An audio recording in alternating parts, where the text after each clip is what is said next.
Assalamualaikum dan selamat pagi. Hari ini kita akan belajar bahasa Indonesia lagi ya. Adapun materi yang akan kita pelajari adalah pola penyajian iklan. Adapun tujuan pembelajaran yang akan kita capai hari ini adalah menganalisis berbagai macam pola penyajian iklan, slogan, dan poster. Ya, sebelum kita masuk pada materi, mari kita mengingat kembali pelajaran lalu. Yang pertama adalah iklan, yang kedua adalah slogan, dan yang ketiga adalah poster. Pasti kalian masih ingat ya apa yang dimaksud iklan, slogan, dan poster. Nah, untuk lebih memperdalam lagi perbedaan unsur-unsur iklan, slogan, dan poster, mari kita perhatikan tabel berikut. Di sini ada jenis teks, iklan, slogan, poster. Nah, kita lihat perbedaan. Iklan itu berisi gambar, kata-kata, gerak, dan suara. Sedangkan slogan itu hanya berisi kata-kata dan gerak. Sedangkan poster berisi gambar dan kata-kata. Jadi perbedaannya sudah cukup jelas ya. Dari ketiga teks berikut, iklan, slogan, dan poster itu berbeda unsur-unsur yang ada di dalamnya. Ya, baiklah anak-anakku sekalian, mari kita masuk pada materi hari ini, yaitu pola penyajian iklan, slogan, dan poster. Nah, perhatikan pola penyajian slogan, iklan, dan poster dapat ditemukan di berbagai tempat dan setiap saat. Iklan dapat disajikan secara tertulis di surat kabar, majalah, atau internet. Sementara slogan dan poster dapat ditemukan dalam bentuk pajangan di tempat-tempat umum. Nah, perhatikan anak-anakku sekalian, pola penyajian iklan itu ada dua macam. Yang pertama itu adalah berdasarkan medianya. Berdasarkan medianya ini terbagi lagi dua, yaitu iklan media cetak dan iklan media elektronik. Yang kedua berdasarkan isinya, yang terdiri dari iklan pemberitahuan, iklan layanan masyarakat, dan iklan penawaran atau iklan niaga. Nah, sekarang kita bahas satu persatu dari iklan-iklan tersebut. Nah, yang pertama adalah pola penyajian iklan berdasarkan medianya. Yang pertama, iklan media cetak.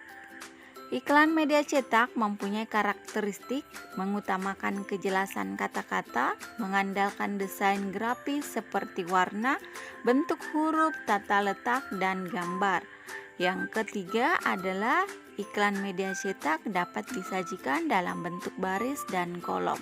Yang kedua adalah iklan media elektronik. Karakteristiknya berbasis perangkat elektronik dan mengandung unsur gambar, suara, atau gerak. Nah, perhatikan iklan berdasarkan medianya terbagi dua tadi ya. Yang pertama iklan media cetak. Iklan media cetak ini terbagi 4. Yang pertama adalah iklan baris. Iklan baris adalah iklan yang berupa baris-baris, disajikan sangat terbatas, tidak ada gambar maupun ilustrasi, serta teks berupa singkatan. Perhatikan contohnya di sini, rumah dijual. Sangat banyak kata-kata yang disingkat dan tidak memiliki gambar. Ini adalah contoh iklan baris. Yang kedua adalah iklan kolom. Iklan kolom itu adalah iklan yang berisi kolom-kolom dan pola penyajiannya disajikan dalam bentuk besar. Terdapat teks dan gambar. Perhatikan ada gambarnya dan ada teksnya di contoh yang ibu tampilkan. Nah, yang berikutnya adalah yang ketiga adalah iklan display. Bagian media cetak lagi yang ketiga adalah iklan display. Iklan display adalah iklan yang berisi kata-kata dan gambar, foto maupun media-media grafis lainnya. Disajikan dalam ukuran lebih besar dari iklan kolom dan baris. Perhatikan contohnya di sini, iklan display itu memiliki ciri yang full color, jadi sangat menarik dan berwarna. Yang kedua adalah iklan advertorial. Iklan yang sejenis dengan iklan display, hanya saja teknik penyampaiannya mirip berita yang memberikan berbagai macam informasi yang menarik bagi si pembaca. Nah, perhatikan contohnya di sini ada susu kacang kedelai. Iklan ini berisi rincian manfaat-manfaat yang bisa diperoleh oleh si pembaca. Nah, baiklah, kita akan masuk pada jenis iklan media elektronik. Ini terbagi 3. Yang pertama adalah iklan radio. Iklan radio itu pola penyajiannya mengandalkan efek suara, baik itu berupa tuturan, musik maupun bunyi-bunyi lainnya. Jadi yang ditampilkan di sini, yang ditonjolkan adalah suara. Yang kedua adalah iklan televisi. Pola penyajiannya mengandung unsur suara, gambar, dan gerak. Dan yang ketiga adalah iklan film.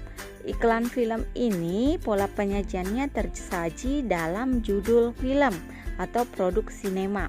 Biasanya muncul sebelum film utama diputar dalam suatu pemutaran video di bioskop atau di televisi. Ya, jadi kita masuk pada bagian iklan yang berikutnya yang berdasarkan isinya. Tadi berdasarkan medianya, nah sekarang berdasarkan isinya. Yang pertama adalah iklan pemberitahuan. Iklan yang bertujuan menarik perhatian halayak umum tentang suatu hal, misalnya iklan duka cita, pengumuman, dan lain-lain. Perhatikan gambar di sini, iklannya adalah iklan duka cita yang ibu tampilkan contohnya. Dan yang kedua kita masuk pada iklan layanan masyarakat. Iklan layanan masyarakat ini bertujuan memberikan penerangan tentang suatu hal kepada masyarakat, misalnya larangan menggunakan narkoba, membayar pajak, tetap memenuhi protokol kesehatan, dan lain-lain.